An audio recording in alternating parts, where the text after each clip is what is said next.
Boa noite, senhoras e senhores, e sejam bem-vindos à teleconferências do Nu Holdings para discutir os resultados do segundo trimestre de 2024.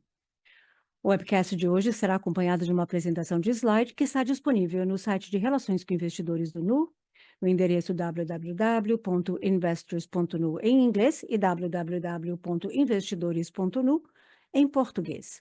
Esta conferência está sendo gravada e o seu replay pode ser acessado através do site RI da companhia. Esse call também está disponível em português. Para acessá-lo, clique no ícone que se encontra na barra inferior à direita da sua tela do Zoom e escolha a sala de português. Em seguida, selecione Mutar áudio original.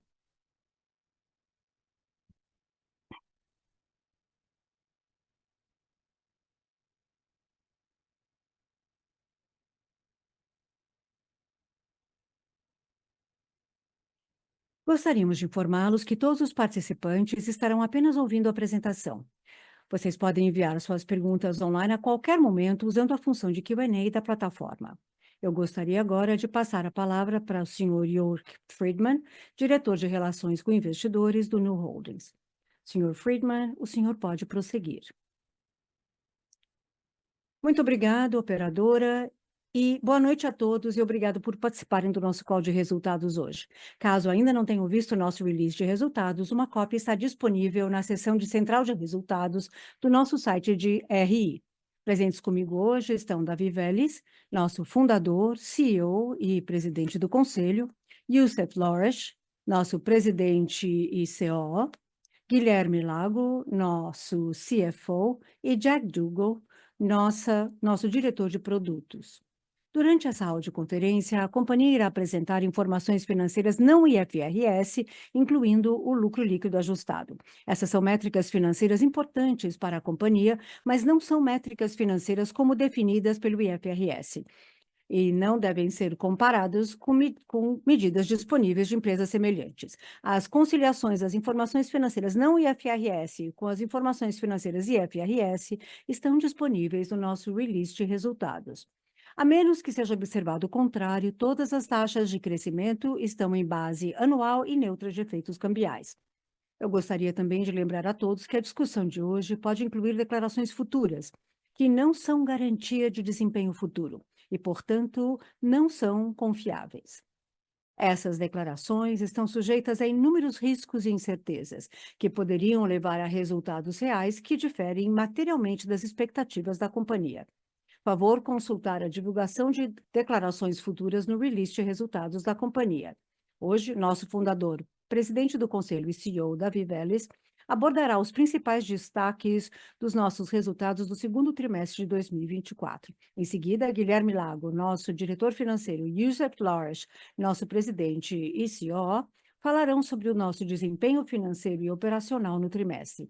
E logo em seguida, teremos o prazer de responder às suas perguntas. Agora, eu gostaria de passar a palavra ao Davi. Davi, por favor, prossiga.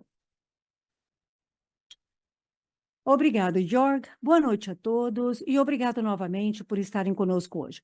Durante o segundo trimestre de 24, o nosso modelo de negócios, ancorado em 3 princípios fundamentais, expansão de clientes, receita por cliente e custos operacionais eficientes, demonstrou sua força extraordinária ao acelerar o poder de ganho.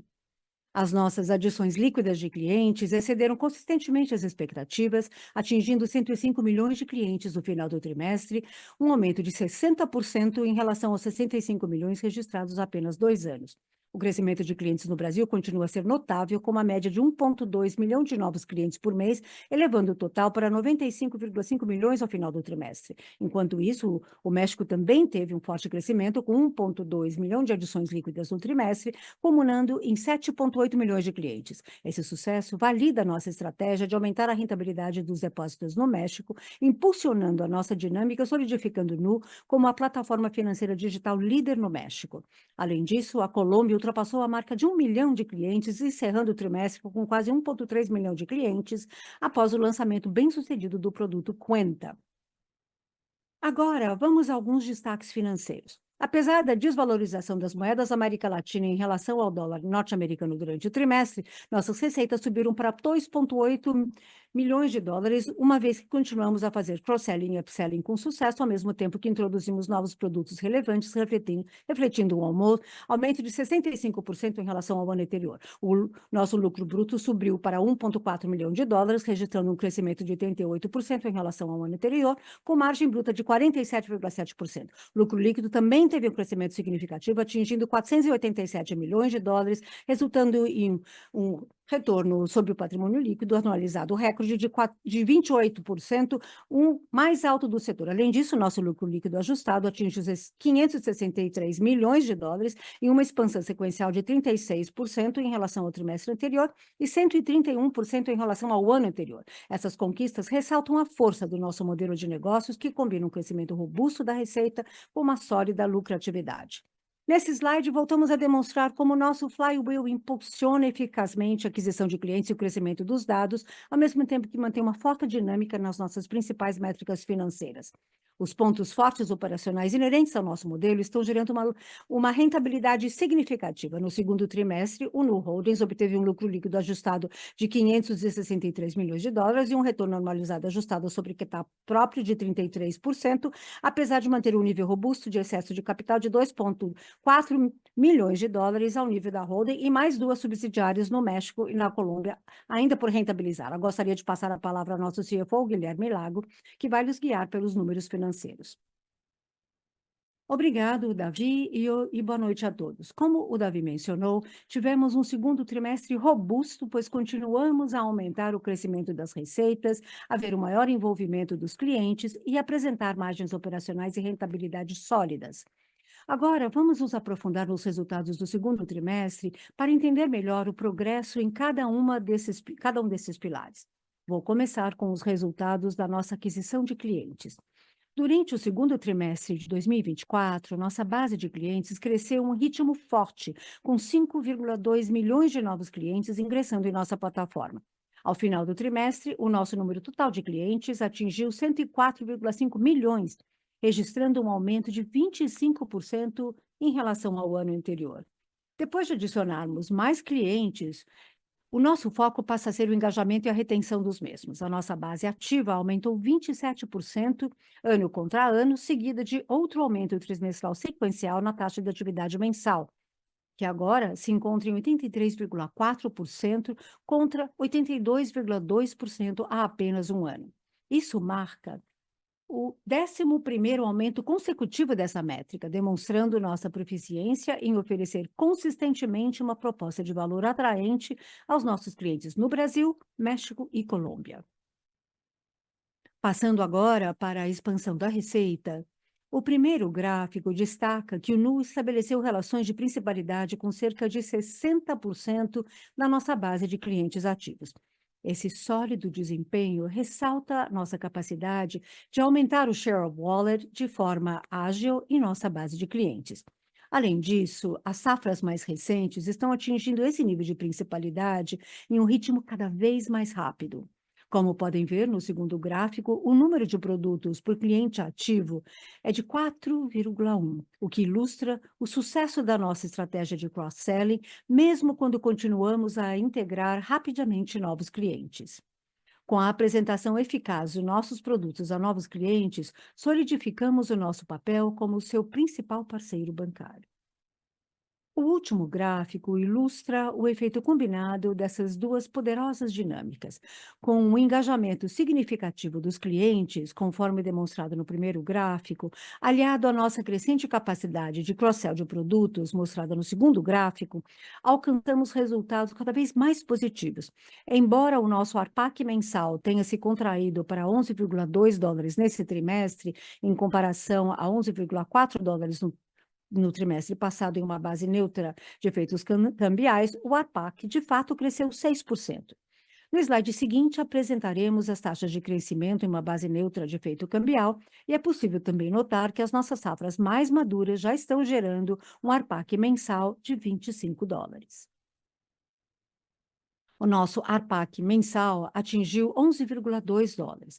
No entanto, em uma base neutra de efeitos cambiais, cresceu 6% sequencialmente, e robustos 30% ano contra ano, acima de 9,3 dólares de apenas um ano atrás. Continuamos a ver um caminho claro para aumentar ainda mais o ARPAC em direção ao potencial total. O segundo gráfico destaca que as nossas receitas atingiram um novo recorde nesse trimestre, atingindo 2,8 bilhões de dólares, um aumento de 65% em relação ao ano anterior.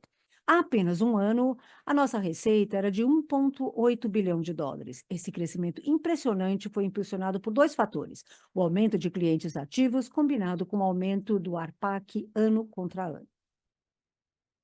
Nesse trimestre, nossa carteira de financiamento ao consumo, que abrange cartões de crédito e empréstimos, apresentou um forte crescimento. Enquanto o valor nominal em dólares da nossa carteira tenha se contraído, ele alcançou uma expansão de 49% em relação ao ano anterior e 8% em relação ao trimestre anterior, em uma base neutra de efeitos cambiais, atingindo o total de 18,9 bilhões de dólares. Esse crescimento foi impulsionado por aumentos em ambas as categorias de produtos. Os cartões de crédito cresceram sequencialmente. Apesar do mesmo efeito cambial em dólares nominais, o crescimento foi de 39% em relação ao ano anterior e de 6% em relação ao trimestre anterior, atingindo 14,3 bilhões de dólares. Esse crescimento foi impulsionado pelo aumento consistente do share of wallet em todos os segmentos de clientes. Mais uma vez, nossa carteira de crédito teve um desempenho extremamente bom, crescendo 92% ano contra ano e 15% tri contra tri em uma base neutra de efeito cambial, atingindo 4,6 bilhões de dólares. O crescimento do crédito continua a superar a do cartão de crédito e agora representa 24% do total da carteira. Consistente com as tendências dos trimestres anteriores, nossas safras de crédito continuam a apresentar um forte desempenho, o que nos permite dimensionar a originação de forma eficaz. Agora, vamos passar ao detalhamento da nossa carteira de cartões de crédito. Os saldos parcelados que rendem juros agora representam 28% da nossa carteira total de cartões, acima dos 26% do último TRI. Mais uma vez, esse crescimento foi impulsionado pela expansão bem-sucedida dos nossos produtos de Pix de crédito e boleto. Esse tipo de financiamento oferece uma atraente taxa de retorno ajustada ao risco, permitindo-nos expandir ainda mais a monetização do nosso negócio de cartões e, ao mesmo tempo, atender às importantes necessidades dos clientes. Nossa estratégia é ainda validada pela estabilidade dos nossos recebíveis rotativos, que permaneceram em 6% do total de recebíveis de cartão neste trimestre. Daqui para frente, esperamos que a relevância percentual dos saldos parcelados com juros comece a se estabilizar. Analisando o nosso negócio de crédito, as originações atingiram 13 bilhões de reais nesse trimestre, um aumento de 78% ano contra ano. O crédito quirografário continua sendo o principal impulsionador do crescimento, atingindo 11,2 bilhões de reais em originação nesse trimestre. Isso destaca a nossa capacidade de estender a disponibilidade de crédito àqueles que anteriormente não tinham acesso a esse produto.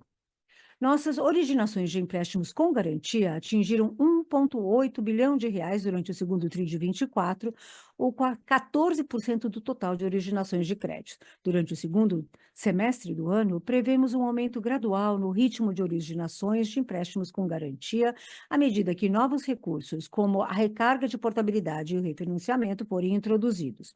Também assinamos 6 novos acordos de garantia para aumentar a elegibilidade no mercado endereçável total, incluindo parte das Forças Armadas e alguns dos principais estados e municípios brasileiros.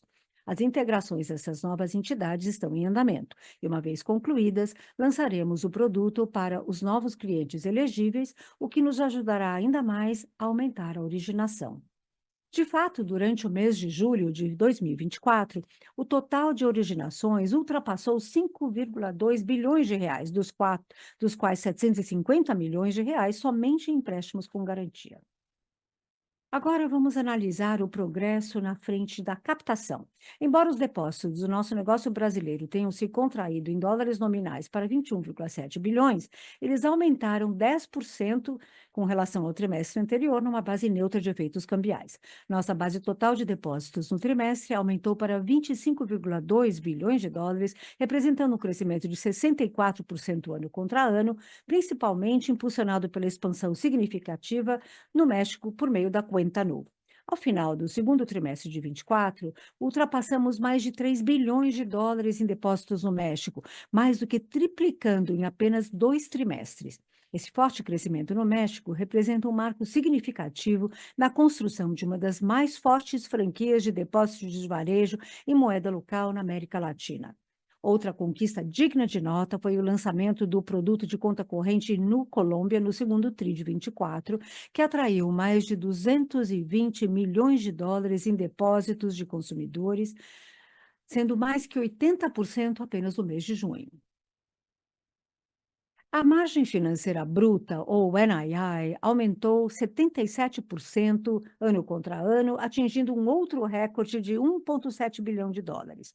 Esse crescimento consistente foi impulsionado pela expansão de nossos produtos de cartão de crédito e empréstimos, que em conjunto levaram a nossa NII e a margem líquida de lucros, ou NIM, a novos recordes. No segundo trimestre de 24, apresentamos um NIM de 19,8%, um aumento de 30 basis points em relação ao último TRI e 150 basis points com relação a um ano atrás. Olhando para o futuro, independente da direção das taxas de juros, estamos confiantes que o principal estímulo para NIMs futuras será a implantação contínua da nossa capacidade do nosso balanço patrimonial sob a forma de crescimento das originações de crédito. Nossos depósitos excedentes atuais, investidos principalmente em títulos públicos, geram retornos muito menores em comparação com os nossos produtos de crédito de menor rendimento, como os empréstimos com garantia.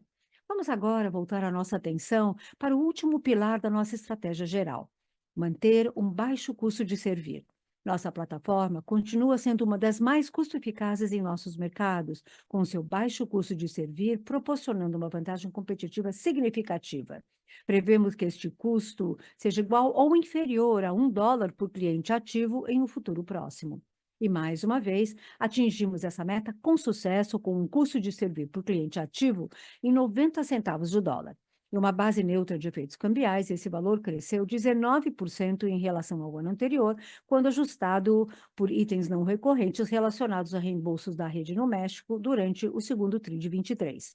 No mesmo período, nosso ARPAC aumentou em 30%. Isso demonstra a forte alavancagem operacional do nosso modelo de negócios. Nosso lucro bruto atingiu um novo recorde trimestral com aproximadamente 1,4 bilhão de dólares, um aumento de 88% em relação ao ano anterior. Nossa margem bruta anualizada voltou aos níveis de 2023, apesar do custo de captação mais elevado nas novas geografias. Nossos investimentos no México e na Colômbia foram efetivamente compensados pelas tendências positivas no Brasil, elevando nossa margem bruta a 47,7%. Um elemento central de nossa estratégia é a obtenção de alavancagem operacional. Nosso índice de eficiência ficou em 32% durante o segundo TRI de 2024, uma melhoria de 10 basis points na comparação trimestral e mais de 300 pontos base na comparação anual. Estamos preparados para aproveitar plenamente o potencial operacional da nossa plataforma à medida que expandimos a nossa base de clientes, fazemos upsell e cross-sell de produtos, lançamos novas funcionalidades e alcançamos rentabilidade nos novos mercados de México e Colômbia, que estão essencialmente na fase de investimento. Vamos agora analisar as vantagens sustentáveis em todos os 4 pilares de custo. Número 1, nosso custo de aquisição permaneceu estável em $7. Valor que continua a ser um dos mais baixos entre as fintechs de consumo e os bancos em todo o mundo. Em segundo lugar, como esperado, nosso custo de servir permaneceu excepcionalmente baixo, menos de $1, e aproximadamente 85% menor do que o dos bancos tradicionais. Isso posiciona o Nu como uma das empresas de serviços financeiros mais eficientes do mundo. Número 3, sobre o custo de risco. Gerenciamos com eficiência o risco de crédito, superando de forma consistente o desempenho dos concorrentes em bases iguais em termos de taxas de inadimplência. E, finalmente, o número 4, sobre o custo de captação. Enquanto aumentamos muito os volumes de depósitos, mantivemos nosso custo de captação em um nível competitivo de 87% das taxas interbancárias combinadas dos países em que atuamos. Com isso, fechamos a lacuna em relação aos bancos incumbentes e ampliamos nossa vantagem em relação a outras fintechs de consumo. E, por fim, passando ao lucro líquido, tivemos outro trimestre de forte rentabilidade com um lucro líquido de 487 milhões de dólares, um aumento de 134% em relação ao ano anterior. Esses resultados são uma prova da eficácia da nossa estratégia e modelo de negócios. Além disso, o lucro líquido ajustado nesse trimestre atingiu 563 milhões de dólares, um aumento de 131% ano contra ano. Embora estejamos animados com os resultados do segundo trimestre, nosso foco permanece inabalável na criação de valor a longo prazo. Essa abordagem pode exigir investimentos estratégicos no curto prazo para otimizar nossas oportunidades no longo prazo. Agora gostaria de passar a chamada para o Youssef, nosso presidente e diretor de operações, que apresentará os principais destaques da qualidade de nossos ativos e saúde da nossa carteira de crédito. Obrigado, Lago. Boa noite a todos. Vamos começar com as tendências de inadimplência. Primeiro, após um aumento sazonal previsto na inadimplência 15 a 90 no primeiro TRI de 24, que é típico de inadimplências em estágio inicial, ela diminuiu para 4,5% neste trimestre, um pouco mais do que a sazonalidade histórica. Em segundo lugar, nosso índice de inadimplência 90 a mais aumentou para 7%, também alinhado com nossas expectativas. O aumento de 70 basis points no NPL 90 a mais nesse TRI é simplesmente um reflexo do aumento de 90 basis points, principalmente sazonal, na inadimplência 15 a 90 que vimos no último trimestre. Conforme discutido em calls anteriores, estamos aumentando nossa carteira de empréstimos de forma intencional e estratégica, expandindo o espectro de crédito onde vemos oportunidades relevantes. Seguindo nossa filosofia de crédito, priorizamos decisões que otimizem o valor presente líquido de longo prazo de nossas safras de crédito, em vez de focar apenas em métricas de inadimplência de curto prazo. Quando identificamos classes de ativos ou segmentos de clientes com retornos ajustados ao risco atraentes, que promovem o comportamento responsável do cliente, buscamos ativamente o crescimento nessas áreas. Como mostraremos a seguir, essa estratégia tem gerado aumento de receita e maior resiliência, o que mais que compensa as taxas de inadimplência mais altas que acompanham. Para ilustrar o impacto da expansão do crédito em nossa carteira de financiamento ao consumo, estamos apresentando esta análise de inadimplências normalizadas, começando em dezembro de 2022, antes das últimas ondas de expansão de crédito. Isso mostra qual teria sido a nossa inadimplência se não tivéssemos realizado essas expansões. Em outras palavras, podemos ver claramente que o aumento da inadimplência nos últimos trimestres é, em grande parte, produto dessas expansões deliberadas. De fato, a evolução dessas métricas de inadimplência continua a seguir de perto nossas expectativas. Assim como no último trimestre, mostramos neste slide as tendências de qualidade dos ativos em uma base diferente, considerando as inadimplências de 15 a 90 e também de 90 a mais por saldos que rendem juros em vez do total de recebíveis que mostramos nos slides anteriores. Nessa base, pode-se ver claramente uma tendência estável e decrescente nos últimos anos, fora os altos e baixos sazonais normais como vimos no primeiro TRI com 15 a 90 e no segundo TRI com 90 a mais. Isso mostra que fomos remunerados pelo risco adicional que tomamos. No próximo slide, validamos ainda mais essa conclusão analisando diretamente os retornos ajustados ao risco. Para demonstrar o valor significativo gerado por essa estratégia de expansão, mostramos neste slide as margens ajustadas ao risco, ou HAMs, para nossa carteira de crédito ao consumidor no Brasil, com e sem as expansões de risco que realizamos desde o final de 2022. Isso indica claramente que as receitas adicionais decorrentes dessa estratégia de expansão mais do que compensaram o risco de crédito adicional e trouxeram retornos substancialmente maiores. As despesas com provisões para perdas de crédito caíram para 760 milhões de dólares nesse TRI, uma redução de apenas 2% em uma base cambial neutra. Essa ligeira queda é o resultado de dois fatores. O primeiro é o ritmo de crescimento relativamente mais lento no segundo TRI em comparação ao primeiro, uma vez que o crescimento é o principal vetor de nossas provisões para SL, perda de crédito esperada, como podemos ver no apêndice dessa apresentação. Segundo fator é a inadimplência precoce, que se comportou um pouco melhor do que a sazonalidade histórica do segundo TRI, conforme mencionado anteriormente. Finalmente, a NIM, ajustada ao risco, alcançou a marca recorde de 11% no TRI, um aumento de 300 basis points em relação ao ano anterior e 150 basis points na comparação trimestral. Agora, gostaria de passar a chamada para o Davi. Davi, é com você. Na última década, cultivamos atributos exclusivos que posicionam o Nu para se tornar a maior plataforma de tecnologia de consumo da América Latina.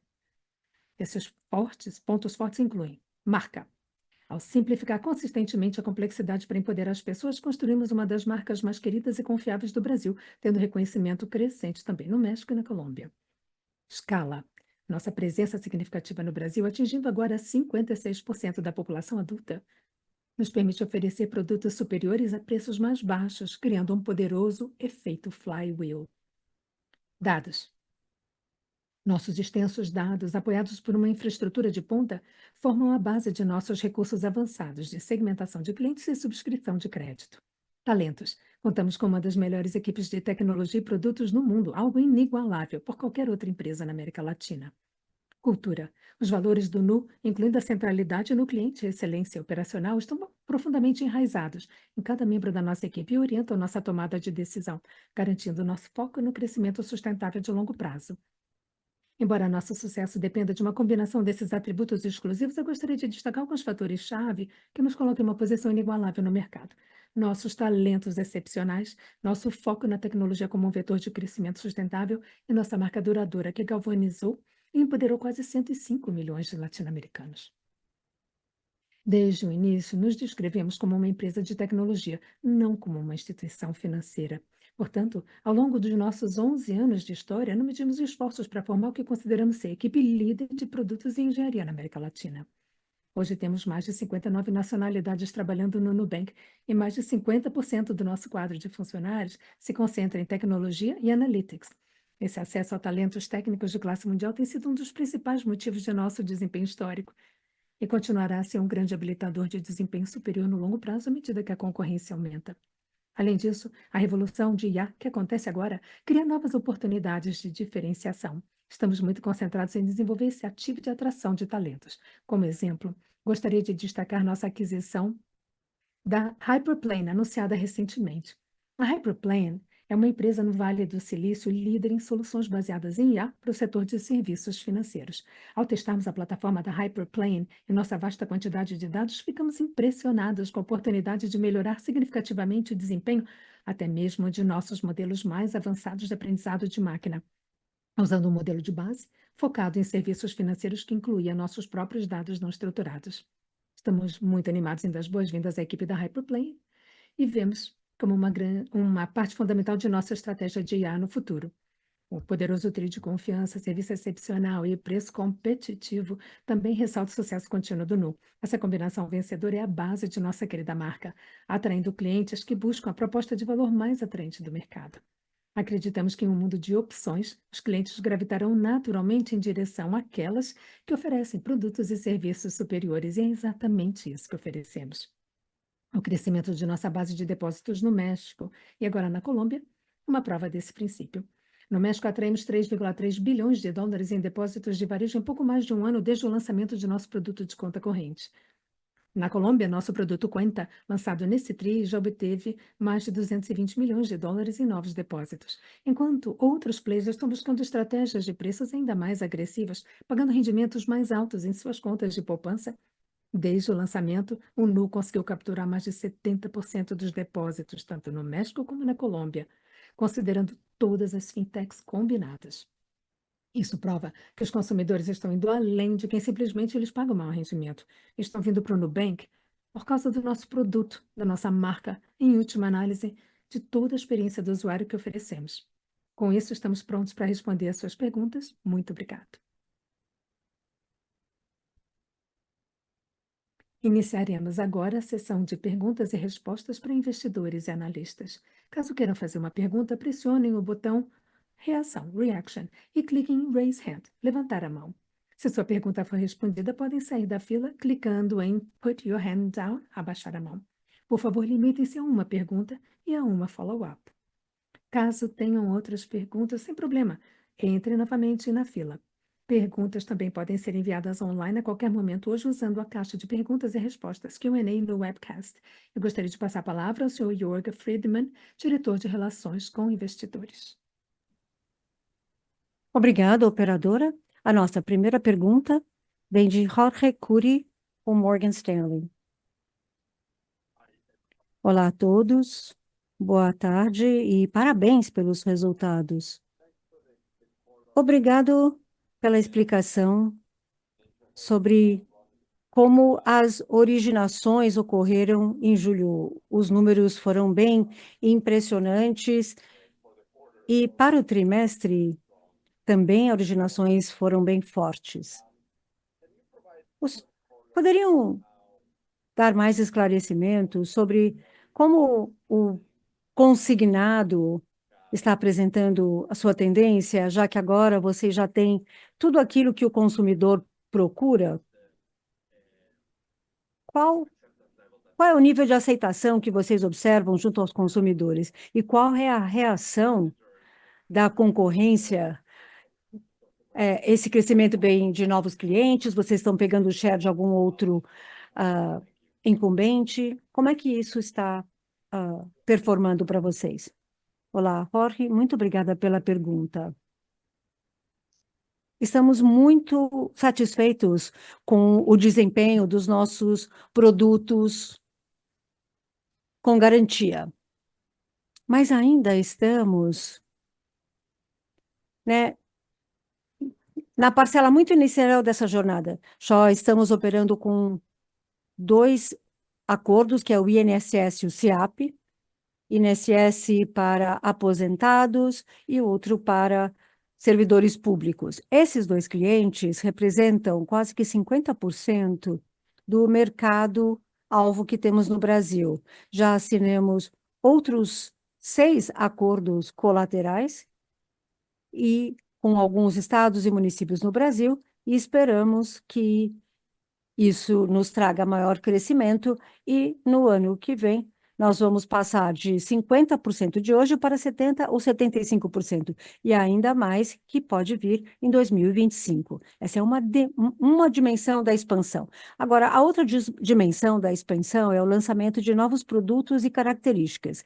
Esses features ou características ainda não estão totalmente terminados, mas nós já lançamos a portabilidade, fizemos isso progressivamente durante essa parte do ano, mas ainda existem features que são muito importantes, principalmente relacionados a recarga e refinanciamento. E essas 2 características, juntamente com a portabilidade, pode trazer outros players adicionais que representam mais de 50% da portabilidade. Então, achamos que esse ramp-up do consignado nos faz acreditar que nós temos importantes vantagens de custos para jogar neste segmento.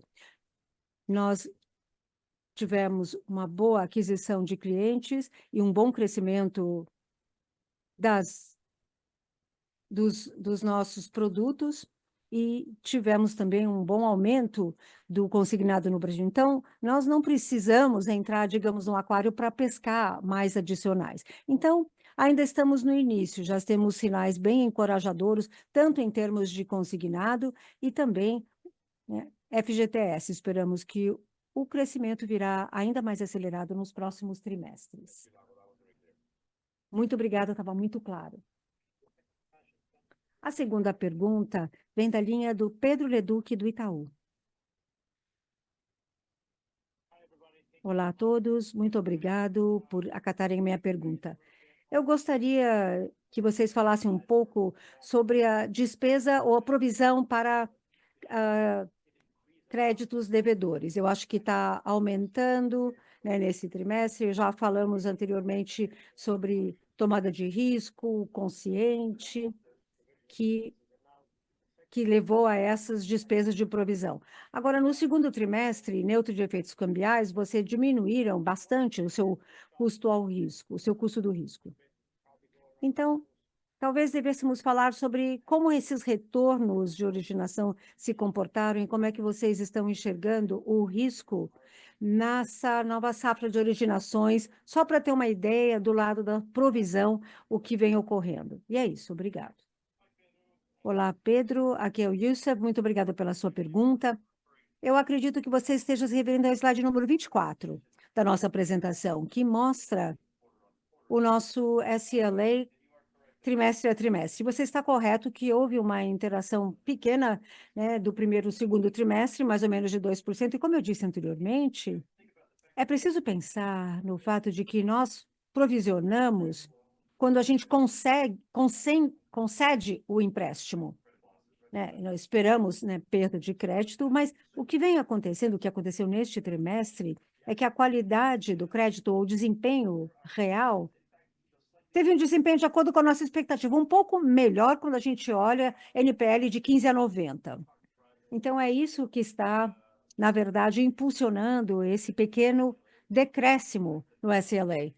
Em, em termos relativos, olhando para a carteira, nós vemos um crescimento relativo que foi menor nesse trimestre versus o trimestre anterior. Agora, se referindo ao apêndice da apresentação, eu acho que está no slide 37, que fala sobre o duration e a base total de empréstimos e a cobertura 90 plus ou 90 a mais. Vocês veem que o índice de cobertura é um pouco maior, esperando o efeito líquido do nosso crescimento, que tem a ver com a expansão do risco de crédito. Com base de NPL 90 a mais, o rate seria 200%. O fato que teve um decréscimo baseia-se, né, na melhoria da inadimplência 15,90, como eu mencionei. Obrigada. Próxima pergunta de Mário Pierre, do Bank of America. Olá, pessoal, boa tarde. Eu gostaria de permanecer nesse tópico das provisões, porque eu acho que foi a grande surpresa nesse trimestre. Vocês mostraram, acho que no slide 11 ou 12, que as originações aumentaram. Então, estão originando mais empréstimos e estão provisionando menos. Como vocês mencionaram, as suas provisões se baseiam nas perdas esperadas. Então, isso significaria que vocês estão esperando menos perdas nas novas originações do que anteriormente? E por que que esse seria o caso? Porque nós continuamos vendo a inadimplência aumentando. Então, basicamente, essa é a minha pergunta. Se vocês pudessem elaborar um pouquinho mais, explicar um pouquinho melhor por que que, se as originações estão aumentando, as provisões estão caindo. Obrigado, Mário. Aqui é o Youssef de novo. Olha, talvez seja bom voltarmos ao slide 38, no apêndice da apresentação, que olha o ECL. O ECL aumentou em cerca de 300 milhões, por aí. 400 milhões disso foi o crescimento, o impacto do crescimento está refletido plenamente aí. Aí tivemos 110 milhões de outros fatores. Basicamente o que eu mencionei, uma NPL 15,90 com desempenho ligeiramente melhor.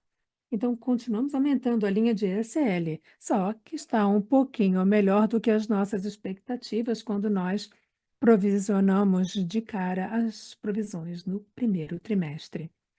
E, Youssef, você mencionou que as inadimplências continuam a se comportar de acordo com as expectativas. Mas quais são as suas expectativas daqui para frente em relação às inadimplências? Essa é uma boa pergunta. Em termos do que esperar daqui para frente, isso basicamente segue o crescimento da nossa carteira de crédito. Há várias dinâmicas envolvidas aqui. Em primeiro lugar, continuamos a aumentar a relevância do mix do empréstimo pessoal, com garantia ou quirografário. Os empréstimos pessoais têm crescido mais do que o cartão de crédito. Então, eles têm um risco um pouco maior, então isso tende a aumentar a NPL e aumentar a inadimplência e as provisões. Mas o que vimos nos últimos trimestres é um aumento nos recebíveis que rendem juros, porque temos mais recebíveis que rendem juros na carteira de cartão de crédito, que nos dá uma unit economics melhor, que nos permite dar crédito para mais clientes. clientes elegíveis. E nos dois produtos, empréstimo pessoal e cartão de crédito, à medida que melhoramos nossos modelos, temos mais dados, testamos os resultados, poderemos atender mais clientes, servir mais clientes quando expandimos a nossa carteira de crédito. Então, todas essas dinâmicas apontam para aumentar a inadimplência, mas aumentar também o retorno, como nós ilustramos previamente nesse call. Tem um fator que compensa, que é o crescimento dos empréstimos com garantia, mas, no geral, eu esperaria que a tendência que temos visto vai continuar nos próximos vários trimestres. Mas, de novo, tudo está relacionado à nossa filosofia, o que estamos tentando otimizar enquanto crescemos. Queremos otimizar o valor presente e líquido do relacionamento com o cliente ao longo da vida dele, inclusive oportunidades de cross-selling, principalidade, ao invés de só tentar minimizar a inadimplência no curto prazo. Então, quando vemos oportunidades para crescer de uma forma resiliente, que se aplique a esses clientes com alta qualidade, alta NPS, nós usamos essas qualidades e nós ainda vemos muitas oportunidades de crescimento daqui para frente, com base nisso. Devemos olhar isso pela ótica no Brasil, por exemplo, que tem mais ou menos 60% da população adulta no Nubank. Quando olhamos a proporção de clientes que têm o Nubank como a sua principal conta bancária, isso corresponde a um terço, mais ou menos, da população total do Brasil. Em contraste, a nossa participação de mercado em cartões de crédito é 13% ou 14%, ou até menos, quando olhamos os empréstimos. Estamos ali, na faixa de um dígito apenas. Então, nós vemos muitas oportunidades para aumentar nossa participação de mercado com a base de clientes que já temos. Então, para resumir, basicamente, vocês estão me dizendo que vocês esperam que a inadimplência continue crescendo, mas vemos uma desaceleração na deterioração. Essa deterioração de 70 basis points, vocês estavam deteriorando 28, 30 basis points.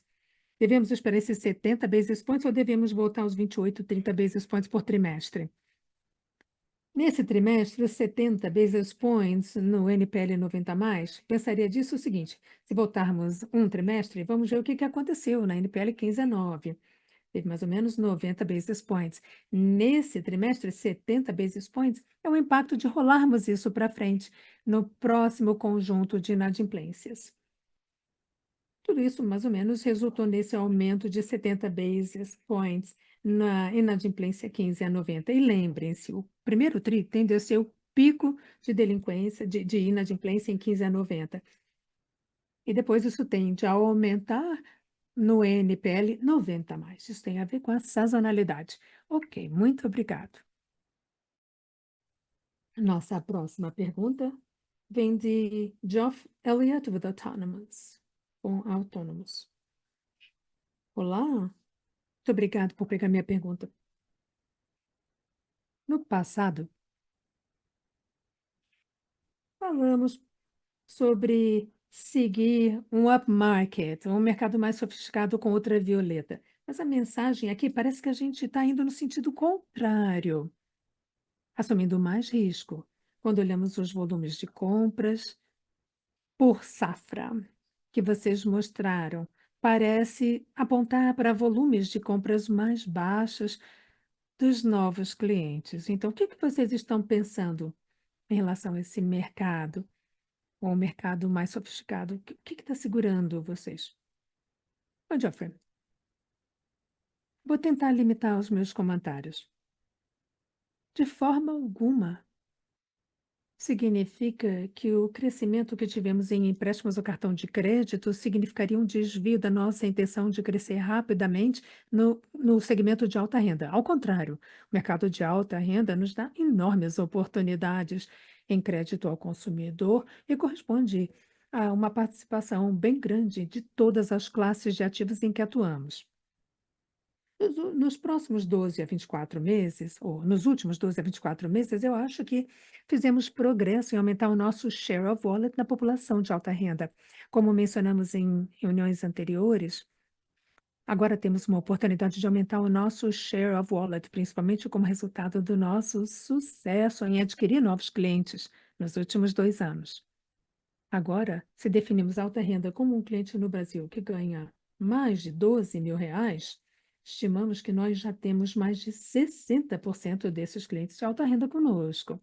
Nos últimos trimestres, melhoramos materialmente a conscientização de marca, a consideração da nossa marca para o segmento de alta renda. A partir de dezembro de 2023, nos tornamos o principal player de NPS na categoria de alta renda. E a alta renda se tornou o segmento que cresce mais rapidamente no nosso volume de compras. Como referência, o PV do nossa Ultraviolet, que é o nosso tier mais alto, que aumentou mais de 17% nos últimos 12 meses. E vindo de uma base ainda relativamente baixa, mas estamos bastante encorajados nesse segmento de alta renda. Achamos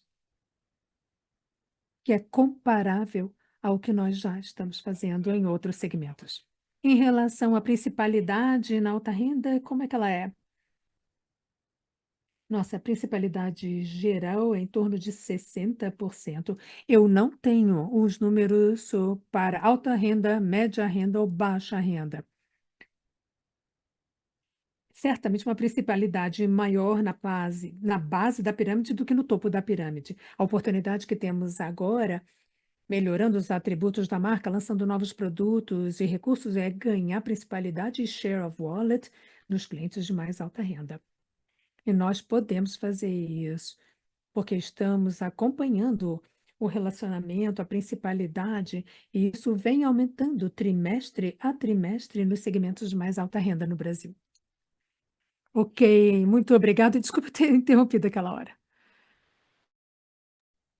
A nossa próxima pergunta vem de Yuri Fernandes, com o JP Morgan. Parabéns pelo trimestre. Eu tenho uma pergunta, eu acho que o Lago mencionou no início da apresentação que ele espera, né, juros das parcelas dos cartões que comece a se estabilizar. Portanto, eu gostaria de confirmar se eu ouvi isso corretamente. E se isso estiver correto, por quê? Porque vocês continuam a ter bons retornos no Pix financiado, cartões de crédito, como vocês sempre mencionam, que dizem que esse é um produto muito bom de risco ajustado. E talvez vocês estejam esperando uma estabilização na área de cartões. E se a resposta for sim, por quê? Obrigado. Yuri, obrigada pela pergunta. Eu acho que você está se referindo às minhas observações do slide 10, onde nós vemos a evolução dos nossos ativos com ganhos de juros, que subiu de 19% para 28% esse ano. Em primeiro lugar, é muito difícil ter isso com produtos inovadores. Essa é uma inovação que nós introduzimos no Brasil, e você está totalmente correto. Estamos muito satisfeitos com o unit economics do produto e apenas achamos que a curva de adoção que nós já tivemos nos últimos 4 trimestres foi muito acentuada. Portanto, para nós é difícil acreditar que vamos continuar a ver o mesmo tipo de adoção nos próximos trimestres. Estamos prevendo que daqui para frente haverá uma, uma redução no crescimento, mas não uma redução na porcentagem geral, mas não cresceremos mais com o mesmo ritmo que crescemos em trimestres anteriores. Está muito claro. Mas ainda vocês terão alguma penetração, mas talvez não no mesmo ritmo como aquele visto anteriormente. É mais ou menos isso que você está tentando dizer, certo? Sim, exatamente. Muito obrigado, Lago. Obrigado, Yuri. A nossa próxima pergunta vem do Tito Labarta, do Goldman Sachs. Olá, boa noite, obrigada por pegar a minha pergunta. A minha pergunta é um follow-up sobre a qualidade do ativo. Olhando o slide 21 da apresentação, me parece que sem a expansão, o NPL 15 a 90 poderia estar tendo um desempenho melhor. Talvez, falando sobre a qualidade do crédito e a perspectiva do Brasil versus sem o Brasil, nos estágios originais, talvez vocês estejam prevendo mais risco. Vocês estão numa situação confortável ou talvez a perspectiva da qualidade do crédito no Brasil está melhorando e talvez isso possa ajudá-los a acelerar o crescimento no Brasil um pouco mais? Olá, Tito, obrigado pela pergunta. Como um lembrete, pensamos sobre a perspectiva macro de crédito, tentamos nos distanciar de fazer qualquer tipo de aposta com relação ao que poderia acontecer com o macro, né, daqui para frente. Se você olhar o nosso histórico, começando no Brasil, ele é marcado por períodos de instabilidade, downturns e coisas desse tipo. Agora, a nossa filosofia continua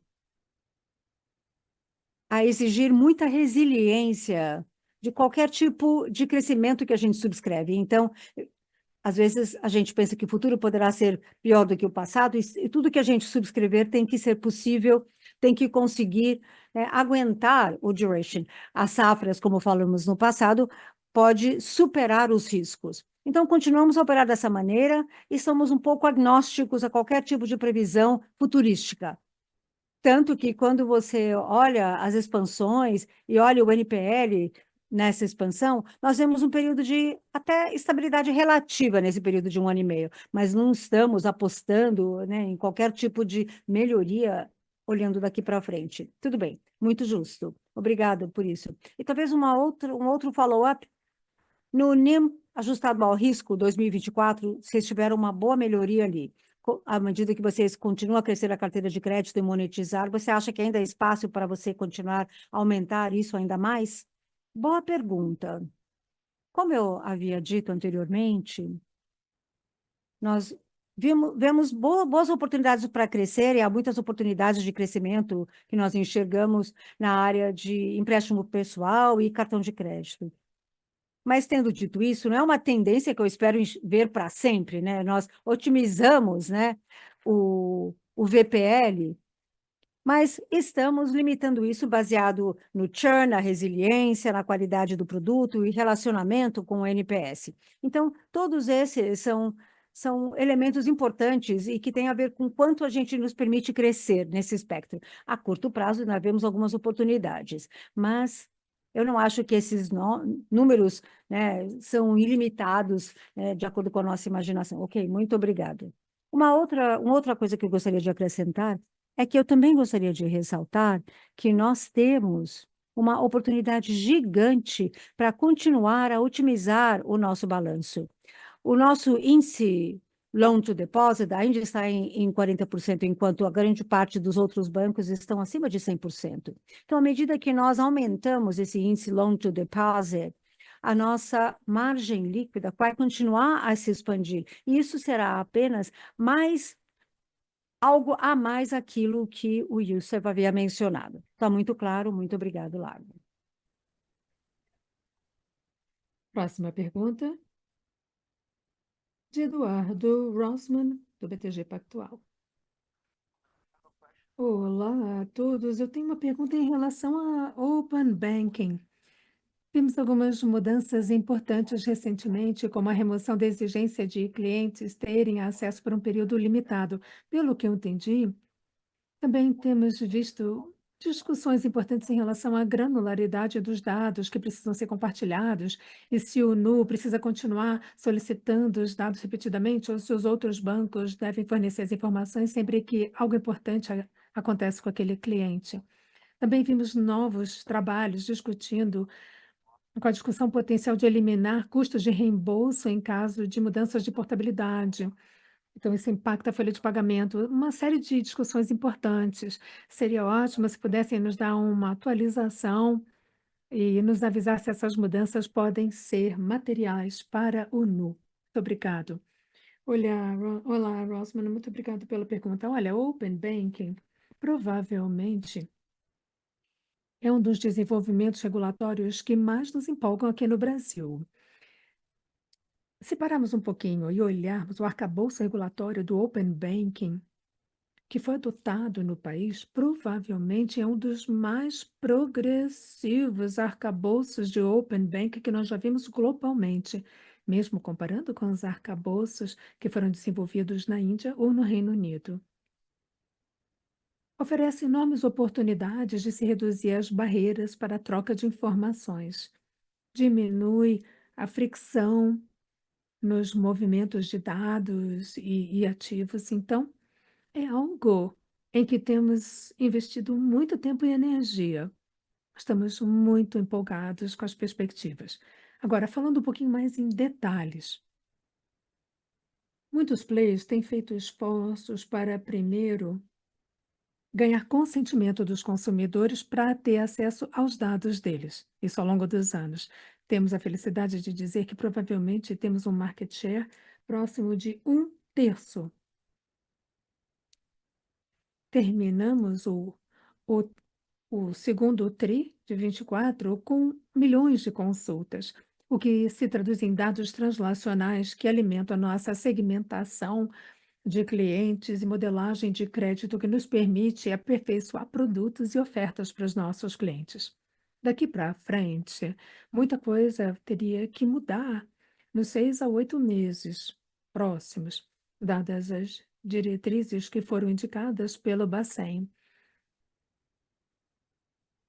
Então, por exemplo, créditos de empréstimos com garantias e quirografários terão um efeito em depósitos e fundos e também no mercado de capitais. Então, isso tudo pode ser muito transformacional no setor bancário brasileiro. E nós estamos monitorando isso de perto, estamos muito felizes com a colaboração que o Banco Central brasileiro tem promovido na indústria. Aqui é o Davi Rosman. Eu diria que a agenda é muito ambiciosa, a de Open Finance, como eu mencionei. Os reguladores estão muito focados em fazer tudo funcionar, mas a agenda é tão ambiciosa que a execução no setor tem sido um pouco desafiadora. Tem sido difícil para muitos players conseguirem integrar, então há alguns obstáculos ao longo do caminho. É uma questão de execução e de tempo. Mas eu acho que conceitualmente a boa vontade dos reguladores é de que a coisa vai acontecer e vai dar certo. Então, isso é tão bom para o consumidor poder ter acesso aos dados e para aumentar a concorrência nos setores financeiros. Em última instância, a sociedade, os consumidores, o governo, os reguladores estão todos muito alinhados para que a coisa dê certo. Então, embora a jornada tenha sido um pouco trabalhosa, com obstáculos, existe uma, uma linha de visão para mudanças críticas serem feitas e resolverem. Muito obrigado, Lago e Davi. Próxima pergunta de Tiago Batista, do UBS.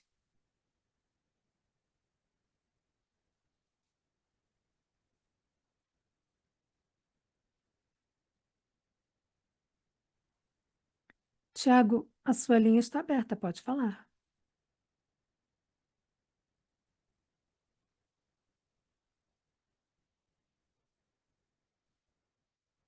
Acho que o Tiago está tendo dificuldade em conectar, então. Ah, agora me ouvem? Agora sim. Agora sim. Desculpe, pessoal. Eu tenho uma pergunta.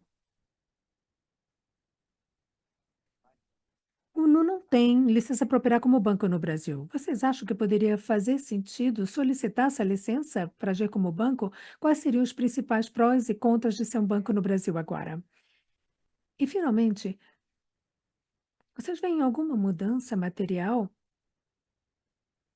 se o Banco Central começar a considerar vocês S1 e não S3? Alguma mudança material? Olá, Tiago, aqui é o Lago. São ótimas perguntas. Hoje, nós não vemos a necessidade de solicitar uma licença como banco no Brasil. Nossa instituição financeira é uma financeira, junto com a licença da nossa instituição de pagamentos, nos permite fazer tudo o que nós acreditamos ser necessário para ter uma oferta bastante atraente para os clientes, pessoas físicas e jurídicas. Nós temos cartão de crédito, podemos dar empréstimos, então ao longo do tempo, talvez seja natural tentarmos simplificar, consolidar a nossa estrutura jurídica no Brasil. Com o tempo, podemos até solicitar para uma licença de banco, à medida que quisermos simplificar as nossas entidades jurídicas. Agora, quais seriam as implicações se fizéssemos isso?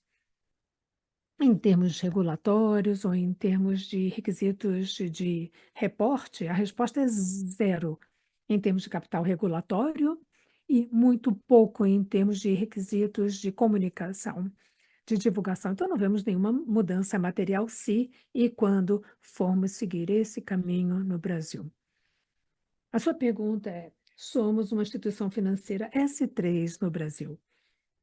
Eu acho que é provável que viremos uma instituição S2 no país, provavelmente até meados de 2025. E quais são as implicações disso? Na perspectiva de capital regulatório, zero implicação, nenhuma. Talvez tenhamos que fazer alguns reportes e divulgações adicionais, que pode aumentar um pouquinho o nosso custo de conformidade, de compliance, mas tudo é absolutamente imaterial, dada a nossa situação. O que é mais importante do que o nome da licença, se é S1, S2 ou S3, é que nós gostamos de acreditar que nós conseguimos colaborar de forma efetiva com o Banco Central do Brasil, com o Bacen, e juntamente com eles resolver desafios, oportunidades e preocupações que o nosso crescimento pode gerar nos países em que nós operamos.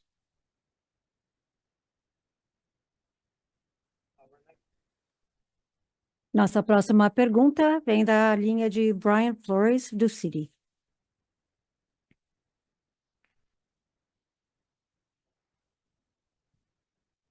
Vocês podem me ouvir bem? Sim, sim. Ótimo. Muito obrigada e obrigada pela oportunidade. Eu gostaria de fazer uma pergunta sobre o México. As informações que nós obtivemos sobre o segundo trimestre mostra uma baixa no índice Loan to Deposit. Eu gostaria de saber como as coisas estão evoluindo no México. O senhor falou de uma quantia impressionante de depósitos. Agora, com relação ao crédito, como isso está evoluindo? Você tem alguma notícia dos órgãos reguladores? Né? Qualquer tipo de informação sobre o México seria importante. Obrigada pela pergunta. Estamos muito entusiasmados com o que está acontecendo no México. O número de depósitos realmente superou todas as expectativas. Eu acho que isso nos fez perceber que há uma grande oportunidade para realmente desafiar a sabedoria convencional no mercado do modo como os consumidores enxergam os bancos e sua poupança. O custo médio de captação no México é mais ou menos 30%. A maioria dos consumidores não pagam nenhum tipo de yield. Então, no momento que fomos ao mercado apresentando um yield bem promissor, isso mudou o comportamento. E uma vez que o comportamento muda, você muda a mentalidade dos consumidores. Depois é difícil mudar isso. Então, nós estamos muito entusiasmados. Os consumidores agora esperam obter, né, um índice nominal mais alto para os seus depósitos. Essa quantia enorme de depósitos é muito mais do que esperávamos. E assim como fizemos no Brasil, né, quase que o tempo todo haverá uma otimização dos balanços e no modo como nós alocamos esses depósitos versus o yield que pagamos. E no México, continuamos a ver um ambiente muito bom em termos de qualidade do crédito. Nós estamos acelerando a parte de crédito nesse último trimestre e acreditamos que isso continuará a crescer. Estamos próximos de 8 milhões de clientes no México, estamos muito bem posicionados e já somos uma das instituições líderes no país. Como você sabe, nós pedimos uma licença bancária, fizemos o pedido no ano passado, estamos tendo notícias toda hora dos reguladores e esperamos que o processo seja conduzido bem para que consigamos a licença bancária no próximo mês, mais ou menos. Então, por enquanto, estamos muito otimistas com as oportunidades. É um mercado muito grande, 120 milhões de pessoas, grande PIB, um PIB per capita mais alto que o Brasil, né? Uma penetração ainda baixa de cartão de crédito, que não evoluiu nessas últimas três décadas, portanto, isso se encaixa muito bem com o nosso modelo de negócios. E o tipo de brand que construímos, a base de clientes, todas as peças estão se encaixando. Portanto, estamos muito empolgados e investindo bastante no crescimento deste mercado. Muito obrigada. Como follow-up, em termos do seu modelo de risco de crédito, vocês já estão bem confortáveis no que diz respeito a aumentar mais agressivamente, né, a sua carteira de crédito daqui para frente? O modo como concedemos crédito é uma decisão dinâmica, na verdade, é uma decisão quase que semanal. Nós olhamos as atividades dos dados diariamente, nós olhamos o mercado, nós vemos o desempenho das diferentes safras e aceleramos de um lado, desaceleramos do outro lado, e vemos que o crescimento que tivemos, basicamente em todos os nossos produtos no Brasil e no México, agora são não é uma linha reta, tem fases de aceleração, fases de pausas, porque às vezes mudamos o modelo ou que estamos testando um novo algoritmo. Então, no México, é isso que está acontecendo. Eu acho que no momento, né, nós estamos passando por uma fase de aceleração, né, de crescimento, mas se talvez a gente possa acelerar um pouquinho mais, se o cenário for adequado, ou seja, são decisões dinâmicas que tomamos, mas, em geral, enxergamos o mercado bem aberto. E a metodologia que nós aperfeiçoamos, e que já foi aperfeiçoada no Brasil com relação e começamos com a população não bancarizada, que concedemos limites baixos, nós conhecemos o cliente nos primeiros dias, depois vamos aumentando, né, os limites gradualmente. Então, essa dinâmica e abordagem ao risco teve um bom desempenho também no mercado doméstico, justamente entre as pessoas que tiveram pouco acesso ao crédito. Então, estamos muito otimistas com essa oportunidade. Se puder me dar um pouco mais de cor com relação à qualidade do crédito e as tendências que estamos observando. Quando olhamos a trajetória, desde que introduzimos o produto Cuenta, com um yield bem elevado, um preço atraente, o que nós vimos, na verdade, é que dobramos a originação de clientes de cartão, clientes que estão vindo para desfrutar do high yield, mas também do cartão de crédito. Esses clientes são selecionados, pois têm também uma qualidade de crédito bem melhor.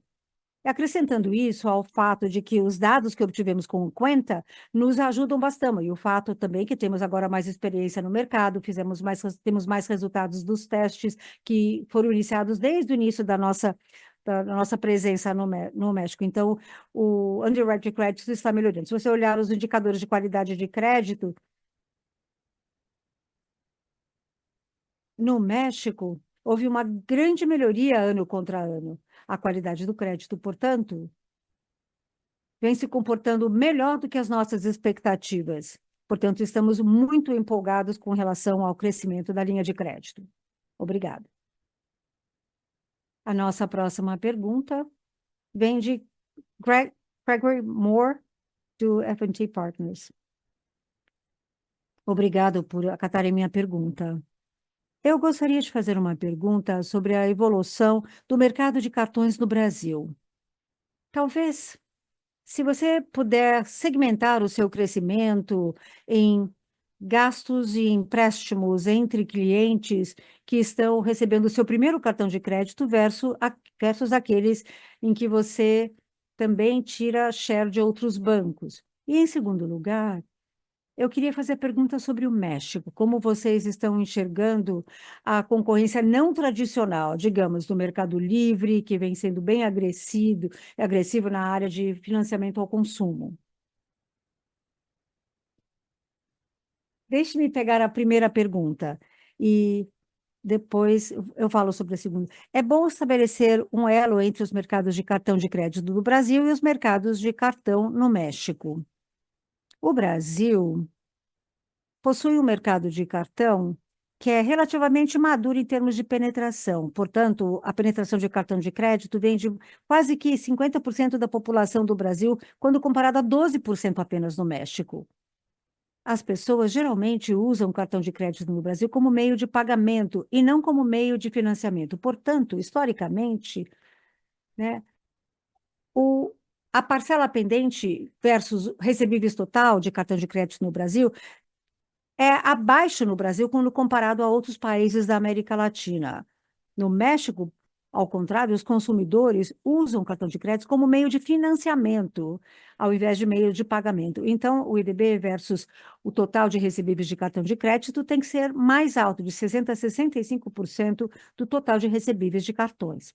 Portanto, são mercados bem diferentes, com diferentes nuances. Os dois têm um unit economics bem atraente. Portanto, dado a penetração de cada país, os clientes que nós obtemos no Brasil têm sido historicamente clientes que têm também relação com outro banco, mas que nós conseguimos ter uma vida de crédito mais longa conosco, em que no México as oportunidades que nós enxergamos lá estão mais relacionadas à inclusão financeira, portanto, podemos oferecer produtos bancários e cartões de crédito para uma porcentagem de mais de 85% da população, que são aqueles não bancarizados e subbancarizados. Agora, Agora estamos encerrando a teleconferência de hoje. Em nome da Nu Holdings e da nossa equipe de relações com investidores, quero agradecer muito pelo seu tempo e participação na nossa teleconferência de resultados de hoje.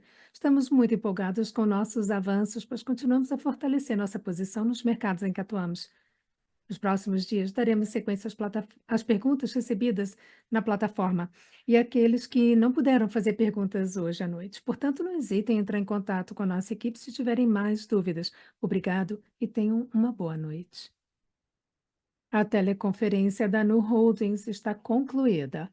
Obrigado por participarem da apresentação de hoje e podem desconectar.